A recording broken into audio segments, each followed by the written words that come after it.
Good evening and welcome to the December meeting of District 5 Advisory Board. Councilmember Brian Fry, thank you all for being here. Sorry about the delayed start for all of our Facebook watchers. We had a delay getting into the fire station due to a call. So we are here, we're ready to get going. And as with all our DAB meetings, I turn this over to our Chair Pro Tem, and that's J.B. Johnson. J.B. Thank you, Brian. Thank you for being here. Appreciate it. I can start off and have the approval of the agenda for today. Somebody second. Second. Motion is second. All in favor, signify by saying aye. Aye. Those same sign. Motion carries. Thank you. The minutes from November the 4th. Any changes, corrections? Hearing none, a motion to approve. Thank you. Is there a second? Thank you. All in favor, signify by saying aye. Aye. Opposed, same sign. Motion carries. Thank you. Any off agenda items? Anybody on the board? Hearing none, we'll move on. We're making up time all the time. Updates, Brian. Not a lot. Obviously, the big thing for tomorrow's agenda is the next phase of the water treatment plant. This has been ongoing for several years now, and tomorrow the staff is bringing forward multiple motions. One would be phase 2 amendment of the Wichita Water Partners contract, which is the team that has been designing up to the 30% phase. This would award them the contract to do the remaining 70% and then build the facility. The original estimate cost, they came in $14 million less than the original estimate, which is strong. And they answered a lot of the concerns that the screening, the staff oversight committee, the oversight committee had as we were working through this 30% design, specifically about disadvantaged minority-owned businesses and how they might have a role in this build-out, and then also the operations once it's commissioned. And so, working through that, the committee a couple of weeks ago made a recommendation to the council to approve this next phase, and that's what we're going to vote on tomorrow, as well as the phase 2 contract for the owner's rep, and that is Garver. And they work alongside with staff and Wichita Water Partners throughout through the first phase, as we're designing the 30%, and then they would work alongside over the next several years as we get to build and eventual commission. And they work as that liaison between the two to make sure everything's working the right way, because we don't have enough staff to just do that full time. We need some expertise outside of what we have. And that contract is $16 million. There's also, we have a power substation that will be dedicated to just this facility that we had to include in the price, some land acquisition, and then some other improvements to our Hess pumping station. So all the water is going to be coming into this new facility at 21st and Hoover from Cheney, from the Equispeds. It gets cleaned, and then it gets sent downstream to the Hess station, which is right there next to Britannica. And that pumping station has to have some improvements as well, so they get it distributed out through the rest of the city. And so that's got some dollars into it. So the whole cost of everything at the end of the day is $553 million. That is being recommended to pay for with a rate increase over the next 20 years. Starts with about a 5% increase for the first few years, and then it drops down to where it eventually gets to an annual 3% rate increase. We're able to do that because of a couple of loan programs. One is the WIFIA, which is a federal loan program through the EPA that allows us to borrow almost half of that at a very low interest rate and not pay it back immediately.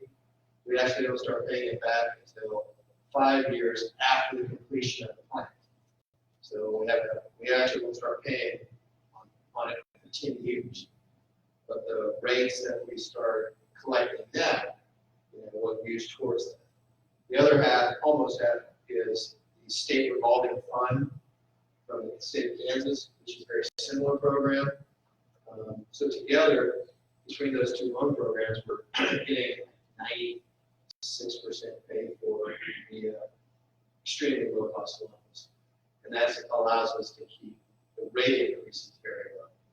If we would have done it with just normal standard rate, we would have been seeing 10% rate increases for the next 3 years. Obviously, we didn't want to do that. And so, very expensive project, obviously. The idea that we can start construction, if everything goes according to the plan tomorrow, we vote to approve it, we can actually start moving dirt in January, doing site work, and getting that early work package underway. Meanwhile, we continue to have the application process working as we continue to build the other 70% of the design. And then full construction would start late next year with the completion of 24. So that, it's been a long time to get to this. We've had a lot of issues throughout it. We've probably seen and heard reports and so forth. I'm very comfortable with Wichita Water Partners and Gardner, what they've been able to bring to the table since the original recommendation. They've worked through a lot of the issues that we critique them on, and I think that built us a plan that really does take care of this community and the surrounding communities for the next several generations. So, this is something that should have been dealt with a few decades ago, and now we're going to get it. It's going to be world class. It's going to have redundancy and resiliency that we don't have right now. We'll be able to treat either water source 100% or a mix, whatever we need, at any one time. We can take pieces off and still provide water while other parts are being worked on if there is a failure. So we will never be in a situation where we would have to do boil water connections because it will have so much redundancy and resiliency.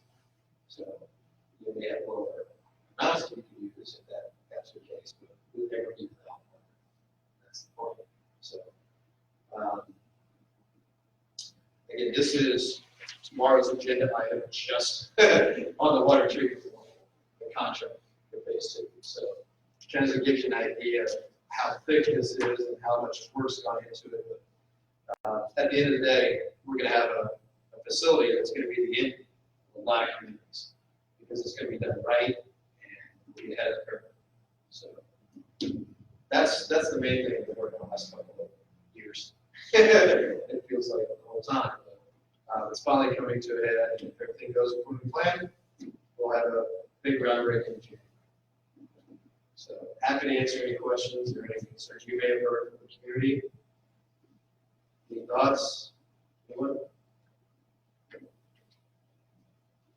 Anyone out there? Cool. Thanks. Appreciate it. That's all I had. Right. Staff reports. We'll start with the fire department. Here, good work. You're here. I'm here. Hello, I'm Captain Roman, Captain here at Station 21. Last month, we responded to 12 fire alarms in Fire District 2, 56 service alarms, and 294 medical alarms, for a total of 362 alarms. And so I think they all went pretty well.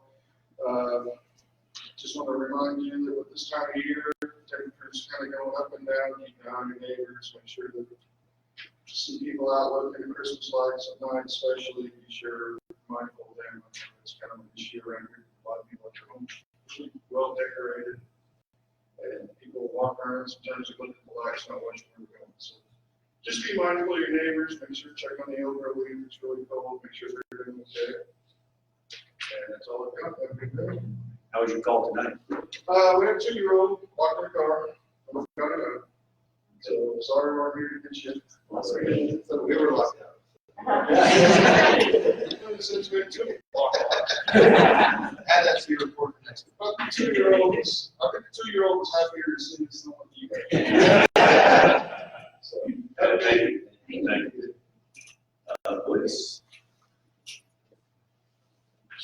I've been out here a few times for the deputy. My name is Sergeant Steve Garberry. I'm assigned to Patrol West Community Policing. I don't have any stat numbers for you. Numbers sometimes is you got officers have they go up and down. Okay, with friends. But I wanted to talk to you just a little bit about what we see this time of year. We do have some crimes, certain crimes that are going out there. My job shopping, and we've done public service announcements on the media about this, but don't leave your packages in your car where we could see them. There's thieves that just, if you ever sit off of like Newmarket Square, which people haven't necessarily utilize a lot, there's people just walk through the lot and open cars. And it, not only do we have doors that are unlocked, but you go to like a glass punches, they walk along, punch your glass, take your packages, and they're gone. So lock your packages up. When you do lock your packages up, I know there's just a few over here, but word of mouth, tell your neighbors, talk to them. Because when you do lock them up, look around, know what's in your surroundings, okay? Even me as a police officer, I get tunnel vision. We all do, okay? We're get out of our car, we're walking to the front wall, see what's going on around there, see if you got a car sitting on a couple of people watching. So remember to lock your packages up. The second thing is car warming. We used to do some car warming assignments. We wouldn't find that it was helping a lot, but people go out and start their cars and they warm them up because it's getting cold. A lot of the newer cars have the starters on them that you have to put the key in before the car can be put into drive, or it won't run until the key's in it. But there's a lot of older cars out there that don't. And we used to do car warming assignments. We would drive around and find people's cars was warming up, and we'd go give them a flower and try to educate them. And sometimes they weren't very nice, so we would tell them that it is probably a good idea because your cars will get ready to be stolen. But there's thieves that are out there driving around, and early in the mornings or whenever your car's open up, it's easy to see a car that's started because the exhaust is coming out. So please don't do that because they will steal your car. And package thefts. Okay, that's become more and more prevalent. I mean, 5 years ago, we didn't hear about package theft. Well, now you're hearing about it all the time. And we're getting a lot of good information back from citizens on these video cameras and the Ring doorbells and the Nest and the various ones. So if you've got packages coming to your house, most blocks people have neighbors that are retired or somebody that's at home. Let them know, hey, I got a package coming today. If you see it on the porch, could you grab it for me? Or there's other options. You can call UPS, and I think the Postal Service has it where they can either hold your package. It's a very valuable package because people drive around. We see them all the time. You guys do on the news. Somebody just walks up the door, picks it up, turns around, and walks away. So be aware because they're out there looking to steal your stuff. So talk to your neighbors. Tell them please don't leave your packages out there. And if you do, let somebody know so they can retrieve your packages. You guys got any questions about Patrol West? I don't know if Brad Hott, you guys know Officer Hott. I know he makes this meeting. Sometimes he is actually taking over 2 beats. Officer Dowdy that had 199. She got promoted, so he's got his beat 16 and then 199, which is essentially west of Tyler and south of 17. So he's got that whole area. If anybody needs to call and you live in that area, it's Officer Hott. So he's taking care of it. So anybody got any questions? Okay, be safe. Have a good holiday. Thank you. Thank you. And next, David Woodward, Parks and Recreation. Good evening, yes, David Woodward, Park and Rec. So, Botanica is our hotspot right now for Christmas activity. We got the light display going on. The new carousel has opened up. They had the ribbon cutting for the carousel the other night. Marty reported that they invited 300 people and like 700 people showed up for the ribbon cutting. So the carousel is really cool. If you get a chance, go down and give it a ride. Following night was Spirits Night, I think, out there. They had 6,500 people show up last Wednesday night to go through the lights and stuff. So Botanica is really hopping right now. If you want to help donate, they're asking people to make cookies because they give away cookies and hot chocolate, as people go through the lights and so forth. So if you don't have anything to do, want to make some cookies, just like Tracy might have. I think they charge. Yeah, see how this is working. And also, I think I talked about this last time. This coming Saturday is the Botanica Zumba event. You can go to that. Of course, Watson Park Express is still going on every night during the week. Pretty cool event. Thursday night, December 5th, is our night in Santa. Getting ready to. It's a free event for kids. They get a picture taken with Santa and all that. A lot of fun games to play.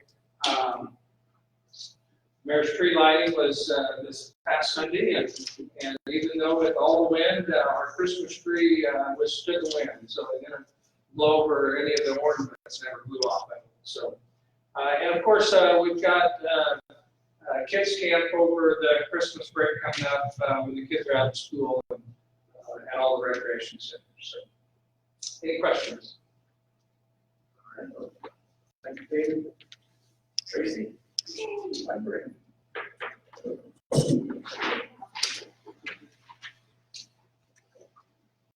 Okay, so my name is Tracy Parker from the manager of the Westlake Branch Library, and it's always glad to be here. The first thing that I wanted to let you know, in December, we do actually have several early closings and actually complete closures. So on December 24th, we will close at 3 p.m. in all of our locations. On December 25th, we'll be closed. And then on December 31st, we will close at 5 p.m. and January 1st will be closed. So just something to know. We do end our story times this week. Then I know that you have actually a little one who's come to our story times and is the appropriate age. But those actually end this week. They'll start again the week of January 13th. We would love to see you again when they start up again. If you do have school-age children, we are getting ready for winter break, and we will have a lot of activities happening at our libraries during that time period. You can visit our website, wishnerlibrary.org, and where to find out. But two that I wanted to mention, the Advanced Learning Library is doing a Harry Potter Yule Ball escape room, which is very hard to say. But that is actually for teenagers. That's December 20th from 2 to 5:30. It's 30-minute increments where 6 teens between the ages of 12 and 17 actually get to escape from the Harry Potter escape room.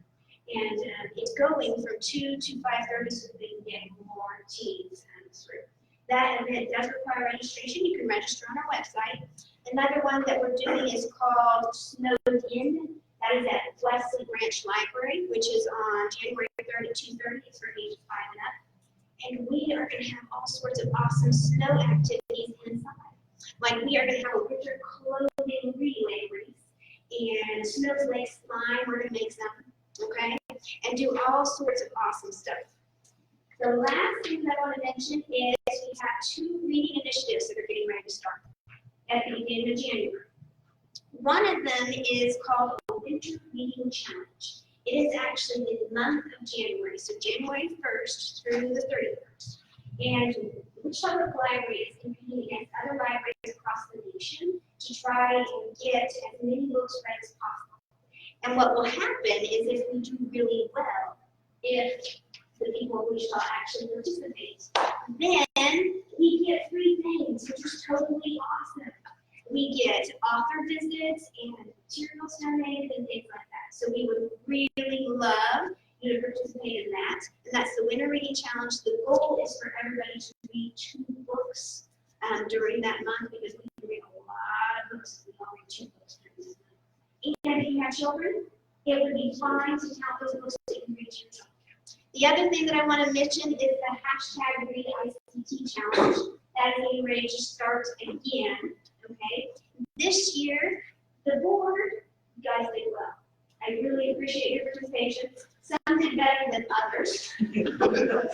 Okay, but you did well. At least 8 people responded to my email about the challenge. I really appreciate it. 6 of you said that you had read something qualifying, which is awesome.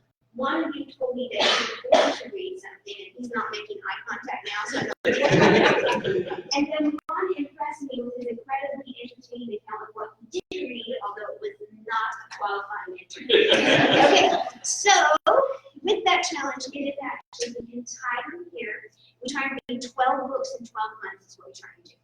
Each book needs to be from different categories. The categories are actually decided on by the library staff and Suzanne Tobias and Wichita People. And she actually announces those categories December 29th in the Wichita People.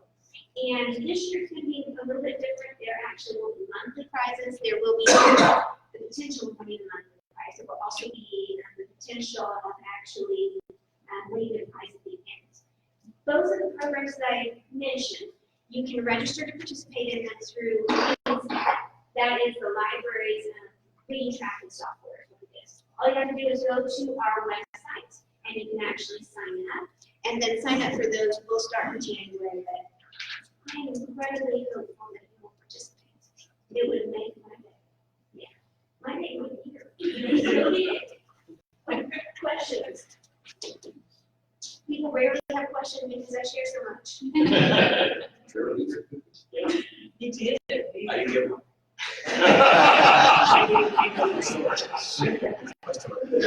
People need to make sure that I do this. Exactly. These is helping. Yes. Thank you, Terry. Thank you. Thanks for the good. You're welcome. Thank you Great for job, participating. Kate. Yeah, way to go, Troy.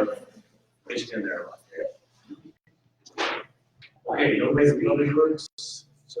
Oh, yeah, Gary's out of town. Just a couple of things. One, I think the Tyler Street from 2nd to Maple is finished, which is the overlay. A couple of sidewalk projects are wrapping up. The one on 13th from Ridge to Schooler, and from 29th to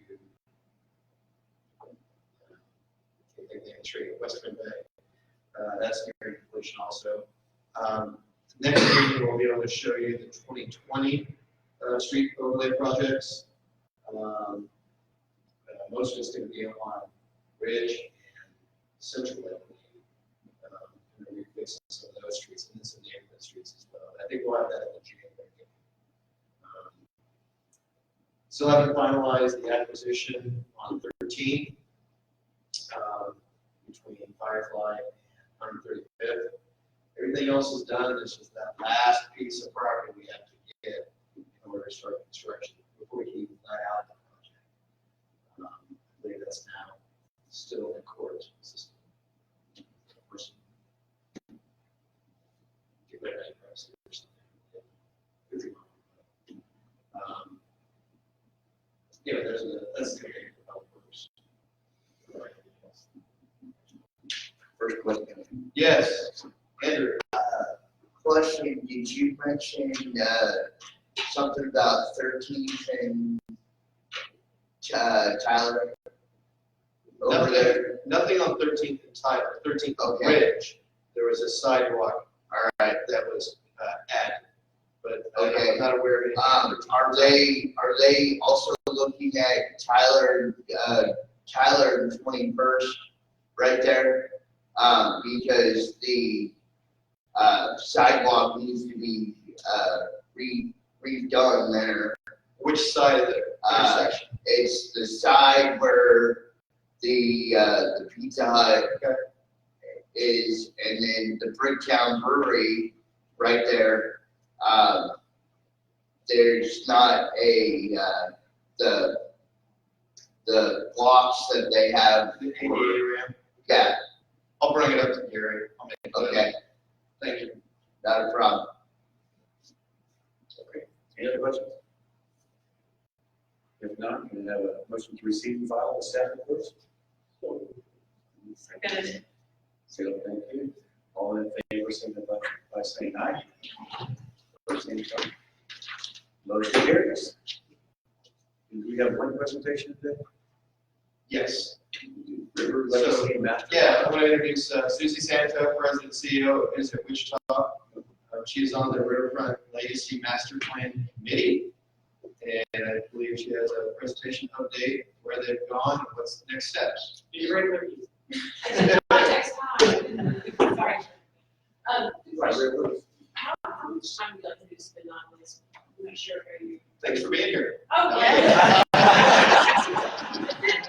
Nice. There's a lot of info here, so I just want to make sure with all of y'all's time, we should like 15 minutes. 15 minutes. Okay, great. So there's these are a lot of slides here. This is all can be found online at riverfrontlegacywichita.org.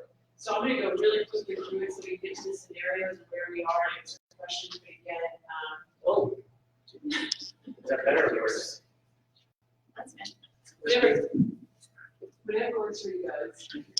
So again, tonight, in fact, actually 3 of us from the Riverfront Legacy Coalition are out speaking to these different advisory groups. So it's my advisory board's pleasure to be with you all. So thank you so much. And I know the Guardians of the Coalition is kind of the process. So I'll go quickly through a lot of this with the assumption that you've been briefed a little bit already. So Blueberry is what we're talking about. Again, from Kellogg to Main, from the water to, from Kellogg to Douglas, from the water to Main Street. Again, the partners on the Visit Wichita, but 6 different organizations, in conjunction, the city and county have been involved for the last, seems like a long time, I think about 6 months, since the early part of the summer. And the planning team, Populous, information I'm going to present to you was presented by Populous, the design firm that we've engaged. They presented in the middle of November. And again, they're working with Nelson Nygaard, who has been engaged with the city as another project on transportation. RScale Co. looks at kind of the real estate, all in, and some consultants as well. So where we are in this process is, actually, we launched this at the end of July. We came back in September and showed people urban explorations. October 17th, we're back out with the people with, to present some of the data. Populous is back in town. And then just on the 14th, they presented the scenarios I'm going to walk quickly with you tonight. Right now, we're just kind of really on presenting and listening. So if after tonight you feel like there's a group you'd love for us to come in and speak to, we're happy to do so. Give me a shout, we can set that up. And we'll be getting information next couple of weeks back to Populous, and then we hope to bring it back to the public in January, kind of one scenario. When you look at this, it talks really about the history of where back in the 1882s, you see from 38 to 74 when Century 2 came in and what the site looks like today. And this will be important when we kind of talk back about bringing the grid back. Back we used to be the grid where the streets would go right to the river, and you'll see in some of the scenarios that they're bringing the grid back into the site.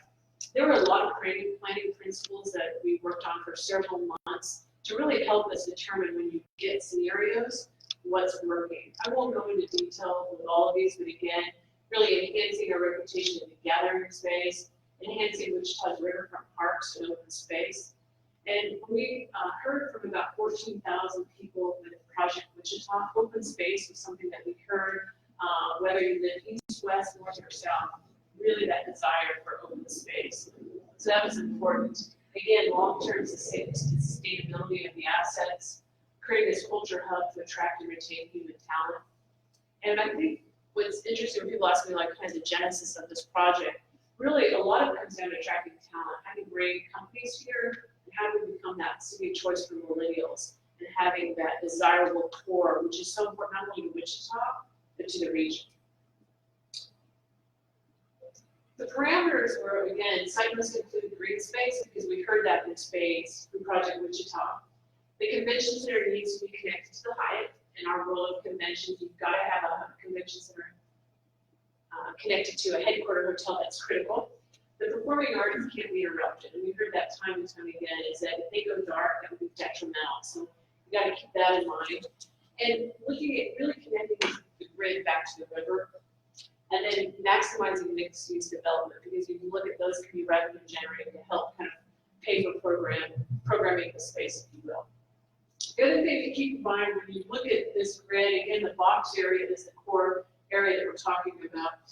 But when you look at the area that's going across and then down, it's highlighted, those became kind of the key areas that were most valued when you're looking at mixed use space. So it's interesting when you look at Douglas all the way up until you get to this piece of property, you have a lot of development, and then we kind of skip that area and go into Delano. So what Populous and RCO Code really talked about is the areas that are shaded are going to be a little bit your higher value proposition, and I'll kind of point that out when we get to the scenarios of mixed use. Common themes, I'm going to show you 3 scenarios, and 2 of them have kind of two other A and B, if you will. But there's common themes throughout all of these scenarios. There we go. Let's see. So it's really about creating a district. So when you think about Old Town is now a district. And when you think of Old Town, it's about a third community, about a third commercial, a third retail, a third mixed use space. And it's really created a district. And this has been created over 20 plus years. So that's what the common themes would be, creating a district. The other things we heard that is the areas that create something iconic. We heard a lot from this process. If you're going to do something, dream big, be bold, create a huge, a vision that will really take this. And we remind folks that we're really not creating it for us. We're creating it for our kids and our grandkids. When you think about what we'll lay out as a 10 to 20 year plan, and this is creating that master plan. But Populous, and this really hit home to me, they talked about 3 building areas, distinct areas that you can create something iconic. One of them is a pedestrian bridge. So there's a lot of talk about connecting the east bank to the west bank, and we've all done and over. And you'll see when we show this, it's just a line coming across. But when you start thinking about what it could be, a lot of communities have looked at pedestrian bridges, and that becomes in itself iconic. The other is the Performing Arts Center. And right now, you see it will just be a box. But if you think about Kaufman, Kansas City, or others that have done it, that's an opportunity to create something iconic for the community. And then also the green space. This is in Dallas, and you actually can see it flying in. Green space in itself can be iconic for your community. So all of the scenarios have that, as well as really how do you engage the riverfront. So this just lets your kind of mind wander as you see, thinking of it different than today. Really the ability to go from the water into the green space and that connectivity. All of them also talk about complete streets. So when you see a street coming through, think of mid-section crosswalks and the bus and bikes and parking and the transit stop and lighting, all of that. So these are complete streets that we go through this space. So when you see that street, you'll know what they're talking about. And I think this is interesting. It's something I learned in the process that I had never seen before. This is actually a proposed civic center for Wichita back in 1922. And it's interesting. It's kind of right around this area where Century 2 is today. But this whole open green space, that was the plan back in 22 that actually, after that with depression and things that happened, that never was developed. But it's interesting, like 100 years later, we were really talking about green space. To show you what our neighbors up on the city are doing, kind of give you an idea of space, their new convention center comes online at the end of next year, and their new green space, their new park, Scissortail Park, and to put it in perspective, kind of the size, that is in the works and will be open next year. So you're seeing cities that are really embracing green space, and even some right in our region. There's a lot of talk about Century 2. One of the scenarios has the Century 2 repurposed. The other 2 have it not on the master plan. There's a lot of talk about some shortfalls in the structure, and I know that we probably discussed that in previous time. I'm happy to go more details on that. And they also talked about the library. So both of these, it's interesting to note, I think, when you think of the exploration place, it's 250,000 for an exploration place. You think of Century 2, it's about 250,000 square feet. And so Populous, as they presented, have had a really hard time finding anything comparable when you look across the U.S. and something that would be similar and how there's been repurposed. The closest and its square footage is the Ferry Building in San Francisco. But there's some obvious differences is that it's on the water and it has ferry traffic every 10 minutes that brings passengers. Same square footage, but it's also in a larger city, San Fran, and it's a square box, which has been easier to repurpose. So when they look at some of the other things they've explored, esports, and some of the other areas, it's just a smaller footprint. The library is 100,000 square feet, so that may lend itself more to repurposing based on its size alone. And let's move on to one last thing. When we look at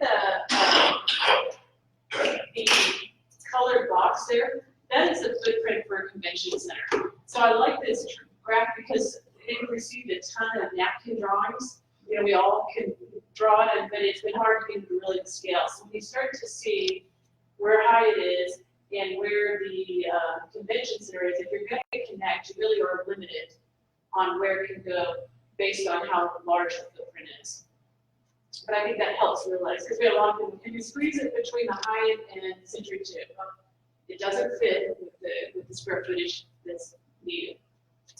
The costs that we're going to talk to do not include mixed-use development, and again, they haven't actualized there in today's term, so we'll talk a little bit about that in a little bit. So let's see. Here are the scenarios. I'm not going to go, believe it or not, they showed this slide just because there's 40 different scenarios on here. There was a ton of exploration on how do you do it, what makes most sense with the space. And I like this because you realize, wow, you know, they really have explored a lot of different options. I love this one right here. We even explored taking the river right over by Century 2. What does that look like to bring the river in? So a lot of great exploration, but really landed on these three scenarios with lots of different variations. So I'm going to walk through these and come back to that in a moment. So the first scenario looks at, and what you're looking at right now is the orange is performing arts. The purple is the footprint for convention center, and all of the blue are mixed use options. So In the gray. yes, in the gray as well. Gray is the parking in this area. And we're going to talk a little bit about parking. Here's another version I think is nice to see. When you look at this scenario, parking is actually underneath the green spaces. So today, I think there's roughly 1,200 spots over there. Those would be removed, but underneath there, you can get close to 2,000 spots. And then all the mixed use would have sandwiched in parking.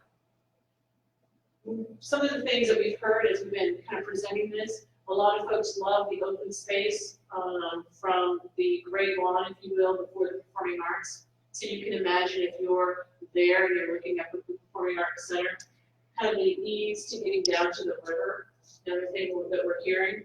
What you see in this scenario, which I think is an interesting thought, is if you look at the purple box for the convention center, what they've done on that one is the big area, which is the expo hall, 150,000 square feet. They've put that below grade. So what you're looking at above is just your meeting rooms and your ballrooms. And those are where you can have a lot more glass, kind of to see through. If you think of the big expo hall, that's kind of that, I don't want to call it a steel box, but that is your big continuous space, subdividable, where you host a lot of meetings. So the loading, a lot of what we'll call the uglies, can go below ground. And so then what you have is a smaller footprint, and that allows for, in this scenario, it allows for that gray area right around the purple area is an open plaza area. So you kind of move in and out. It also allows, if you can see the streets, Waterman in all of these scenarios have been rerouted. So if you look at the Interest Bank Arena, and you want to go to Waterman, then you cut, it will be rerouted to come up through the over. Before I move on to that, any questions? Okay, so the Hyatt is the little white Yes. square box in the Yes. corner. Great, That's that's the what I Hyatt, asked. right? Yes, it is. So No. that's the Hyatt, Not it's in the middle. right here. Oh, Hyatt's in the middle. Yes. Right where it's at. No, there's a pointer on the correct. But Susie, yes, the question that I had was, did anybody mention to you guys about, ramps and other ADA issues and,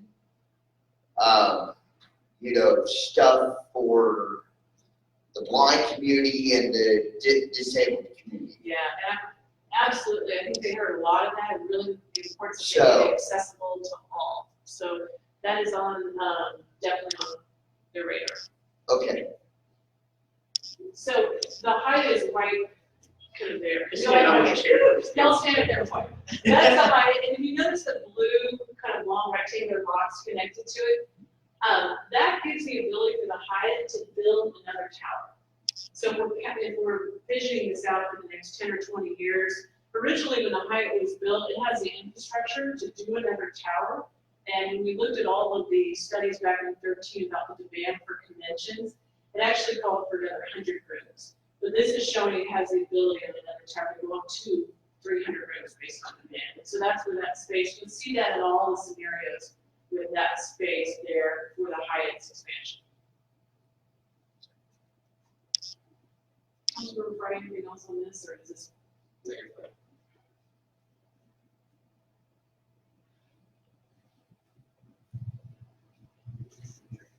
This kind of shows, just imagine if your back is towards the river and you're looking at the Performing Arts Center, what that gray lawn can create from a sense of, indoor, outdoor space. And then again, we're going the plaza that I talked about outside of the convention center shows you how you can use that open space, again, looking at bridges and activating the river. The cost on all of these scenarios make the water plant look like a drop in the bucket. No, I'm kidding. The costs on all of these scenarios are roughly the same, between $1 billion to $1.5 billion. Think of it about 14 projects over the course of 10, 20 years, depending on really tiny. There's a lot of projects included in this. This is actually similar to one. This is called 1B, and really what this looks at is when you take the whole convention center above grade, you see you kind of lose that plaza area around the purple area because now you're taking all the stuff that was underground grade and brought it up. Just kind of showing it. When you get to penciling it out, this would be a less expensive option than bring it above grade, but it also is a much different look if you're looking at it aesthetically and how that looks across the way there. And you're not able to, on the previous one, you can connect both sides of the convention center, the green space, through a pedestrian thoroughfare. When you bring it above grade, you can't do that because the ground level is your 150,000 continuous exhibition space, if you will. Also, this looks at, and again, keep in mind this is 10, 20 years. If Gander Mountain and the boathouse are repurposed into mixed-use options, what that would look like.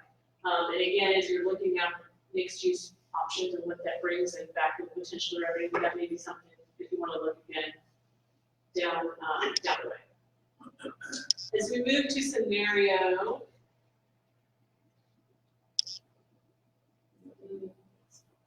again, shows a little bit more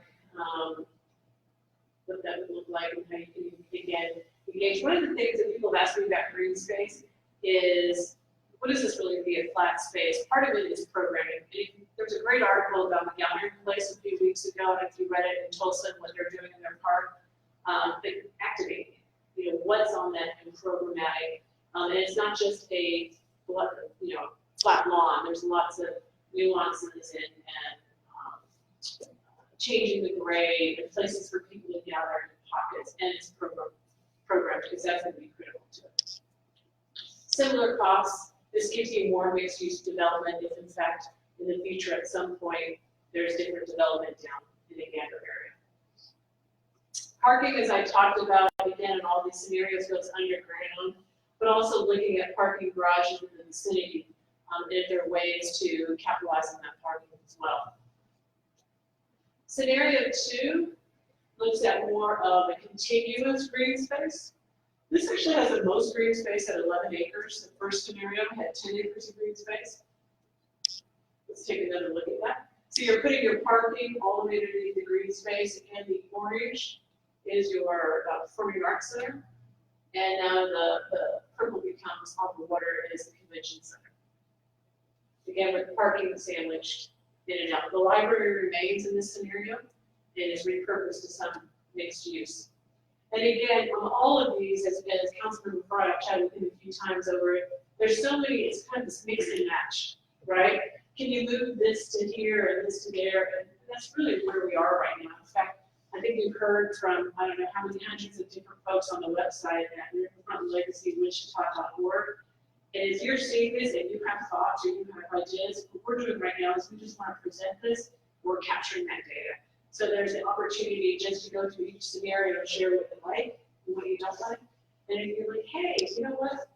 Can you move performing arts down here in the river and can that go up there? That's what they're doing right now, is really collecting that data. I know it's been fun to hear different thoughts and ideas from folks.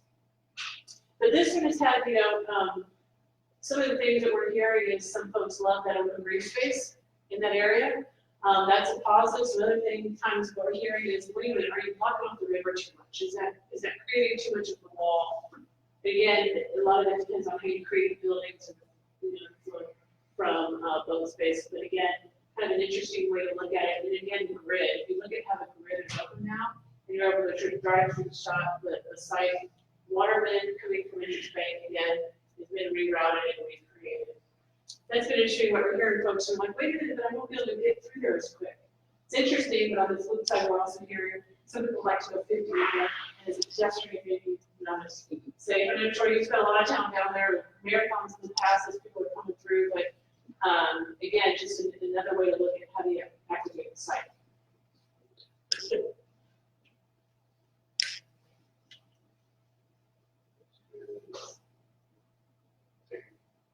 Similar on price, but 825,000 of mixed use development.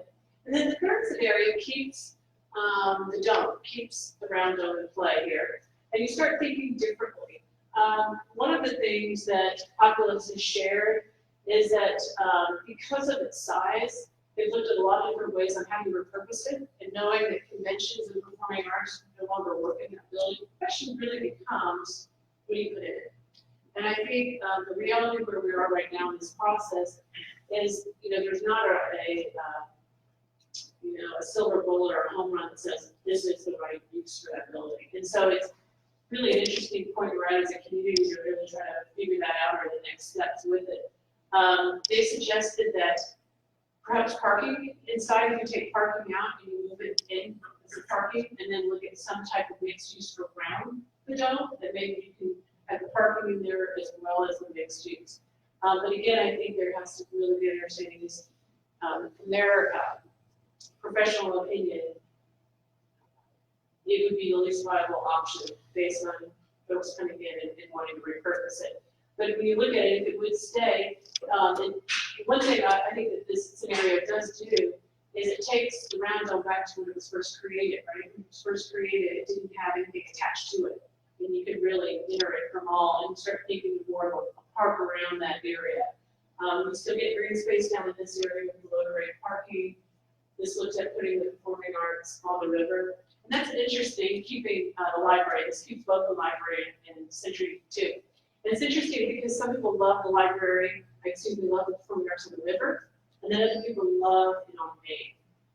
So again, depending on different folks that you talk to, we're hearing lots of different about where the performing arts should be and where you engage it. But again, this gives that option of keeping Century here. And then the last scenario is another version of this. Again, how you can activate the water.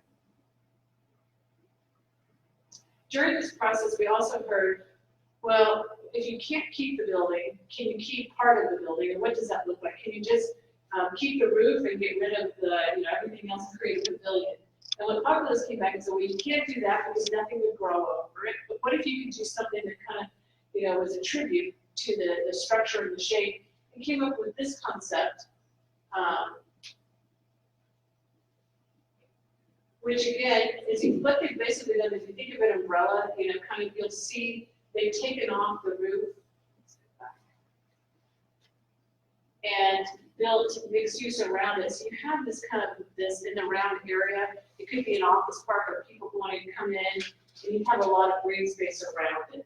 I think you get about 8 or 9 acres of green space in this, and again, you keep the performing arts on the river, convention center right next to there. I thought it was an interesting way of, can can you keep it in structure, but you look at it a little bit different?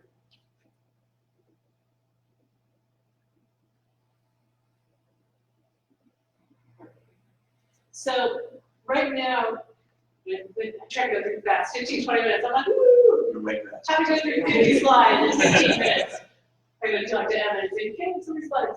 Where we are right now is really, it's just getting this information out, letting people know it's online, letting you know that if you have meetings, we want to come to chat with you, we've talked to Rotary, we've talked to a lot of different people. Really, this is, I really want to hear from the public. I mean, I think if every scenario you look at, there's some pros, there's some cons, and that's really where this next piece is and it's probably a hybrid of something that we've just seen as we're hearing and receiving feedback. I think already thus far there have been about 5,000 data points that have just come in online with different thoughts and perspectives. So over the next couple of weeks, we'll be continuing out there. We've been out there for the last 2 weeks, about a month. Then give some more direction in January. We come back, we'll have another meeting with January, another public open meeting, where they will take one of these scenarios or a version of the scenario and build more of those pretty pictures so you can start to understand kind of more of the field what that would look like. So I was like this because this is where we are right now, kind of in a master planning. And then when you move to schematic design, you start to see what it could look like in your space. And that would be the next phase that we would move into.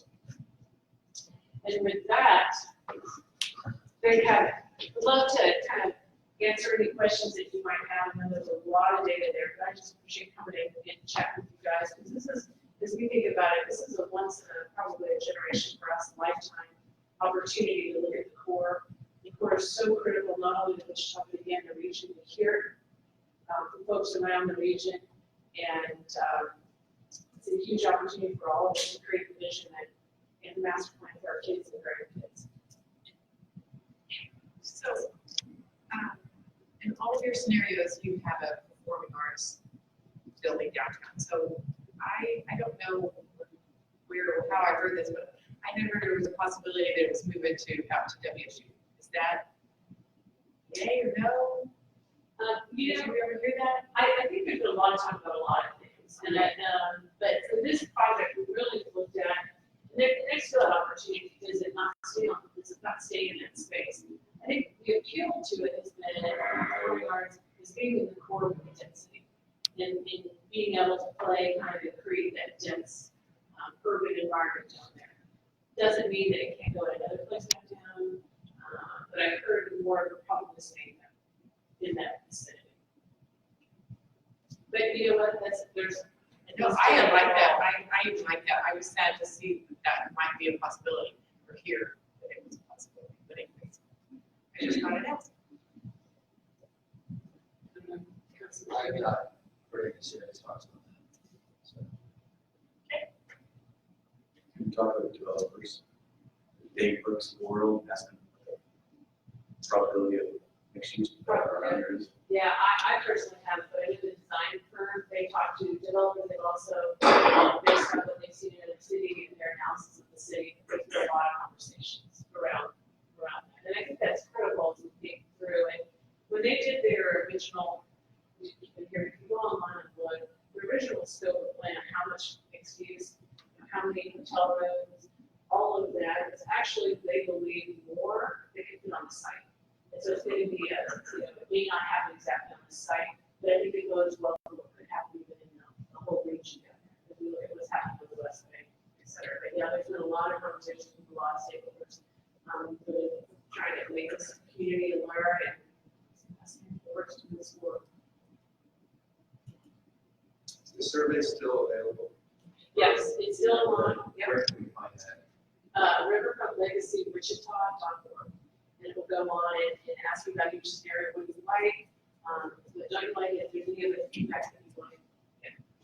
So yeah, it'll walk you through each one of the scenarios, and there's a place to add your comments on each one.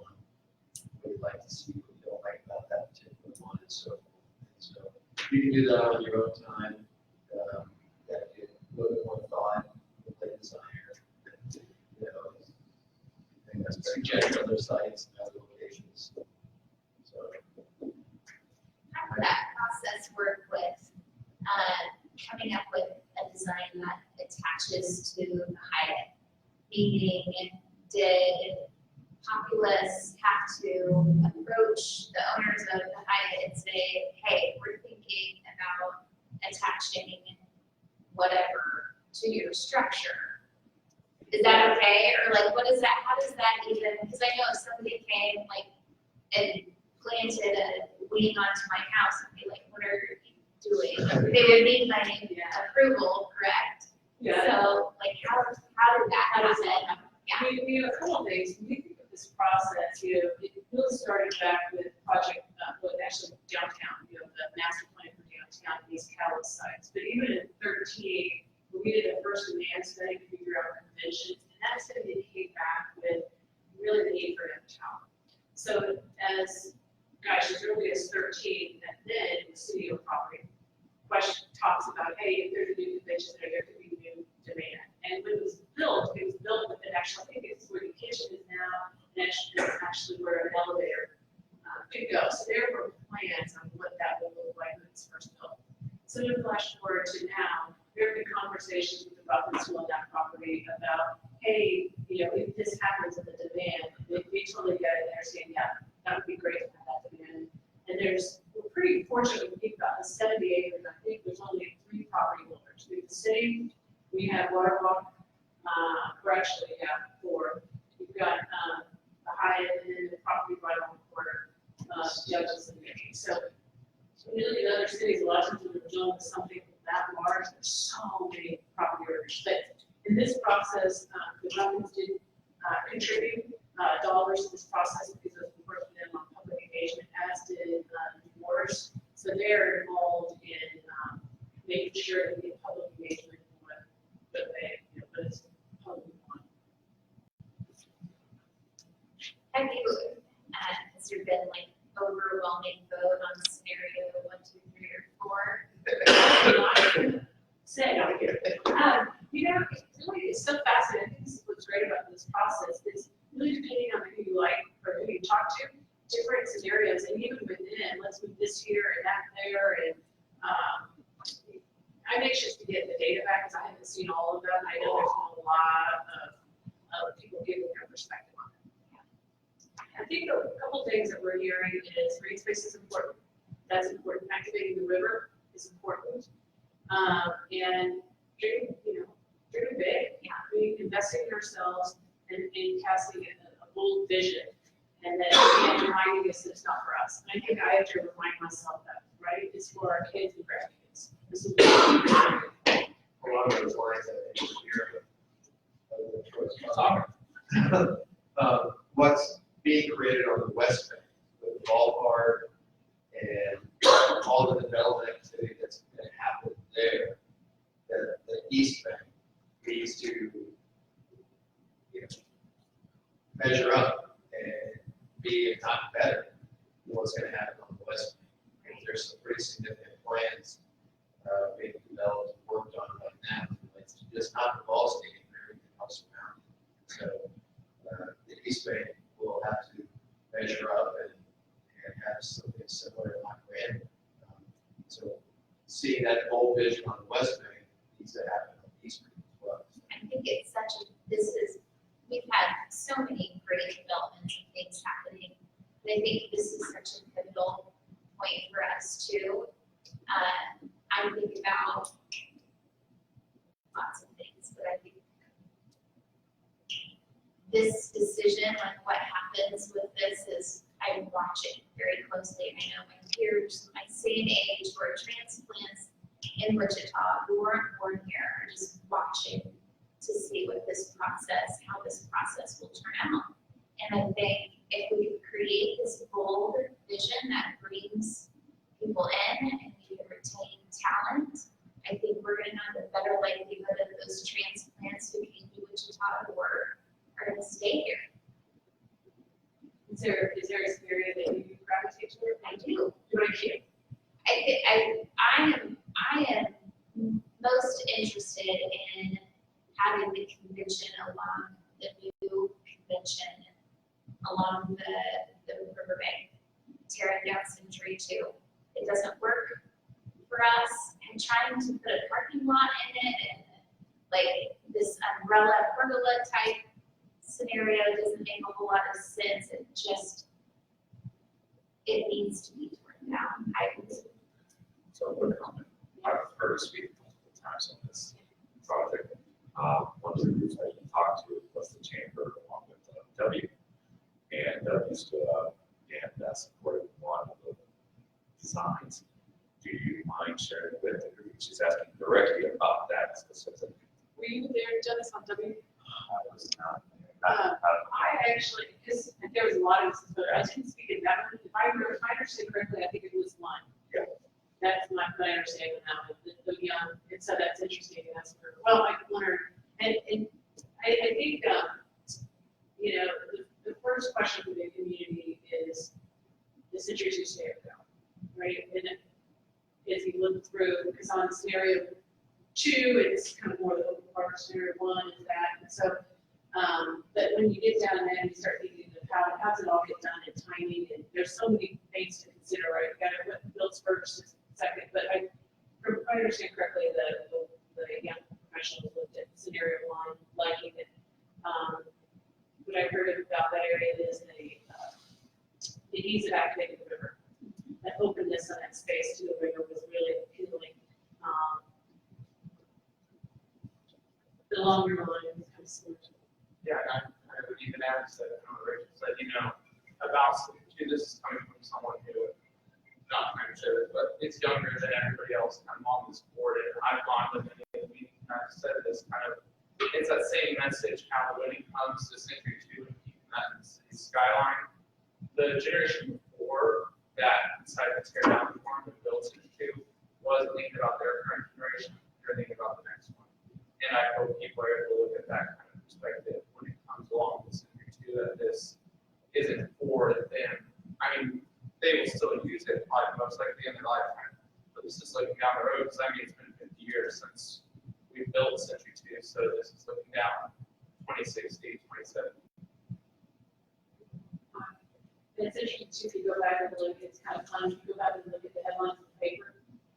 It's flash forward 50 years, and it's similar discussion. And those that loved the forum didn't want to see the forum in Century 2, so it's exciting. I'll disagree with all that. I do JP, but. I don't know, you go to Europe and you see a building that's 100 years old, and that's their new building. You know, they value the architecture. Century 2 has very unique architecture. Like their paving, it's very unique. And his part of Skyline, that and the two iconic buildings made that center. What do you recommend they put in it? What do you think that they should do with it? She's saying it doesn't work for the convention or the performing arts. Well, I'm not sure I agree with that. Okay. Because I think there's parts that are still working for, you know, I do. That's why I asked developers and consultants on this. You know. So that's one of the things that we haven't really done yet, is are there significant proposals or ideas that could be used in the round building? I agree that in terms of today's convention center space, it doesn't work with the convention centers because of the desire for the grid, the square box, dividable. It doesn't work on the round building. So if you just made it performing arts, then you've got 2/3 of the building. What do you do?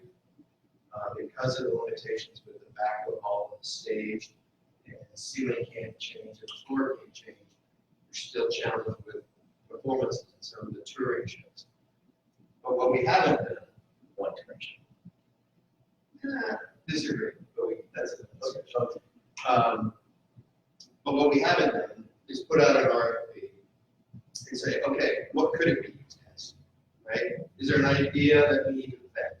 There's a lot of talk about an aquarium, right? You probably saw all the social media talk about making an aquarium. And we really put a pencil to that and see is it viable? Are there other ideas out there that we need to pencil out? We haven't done that, right? So that's a topic discussion that we're talking about having next. To see if there is, I guarantee you that, like Susie said, it's a massive building that's gonna be difficult to program and make it not a drain on our pocketbooks, taxpayers. Houston's been dealing with this for the Astrodome for a couple of decades. They haven't figured out a plan. But that's a community of 7 million people and all kinds of things. And they don't have the challenge of a center column like we do, right? That can't be removed, that the whole thing falls. So, but that's a piece that has to fit in terms of what's in this process. Maybe we don't get anything, right? Maybe we do get a wild card. We check it out and see if it works or not. But I think that's something that this community is owed, to see if there is an idea out there that could be practical or for everybody. It could be determined. So. Probably should have it a little sooner than now. Well, it needs to happen. Yeah, it needs to happen. Yeah. And it can be done. We can put something out pretty quick. And if someone's got an idea, we need to hear it. We just don't need people talking in the media saying, well, let me, let's let you put something together. And I think understanding too, with that, it's estimated right now in the billion and a half, in the one that kept, around, Century Two, I think it's estimated about 170 million, just to get it replaced with somebody else, and development would come in and then save millions and millions to get it to their use. That's to get it up to where we. Yeah, and you've got roof and HVAC, and elevators, electrical, lots of challenges. So, Very expensive. any other questions? We'll go take the survey. Thank you. Please share your thoughts, appreciate it, and thank you guys for being engaged. And if you're coming to the meeting in January, Thanks. Thank you, sir. Any final comments? Have a great Christmas, Kwanzaa, whatever you celebrate. Hanukkah, I'll never forget. Kwanzaa. Yeah, How did you say? Festivus, thank you. Okay, that's our turn.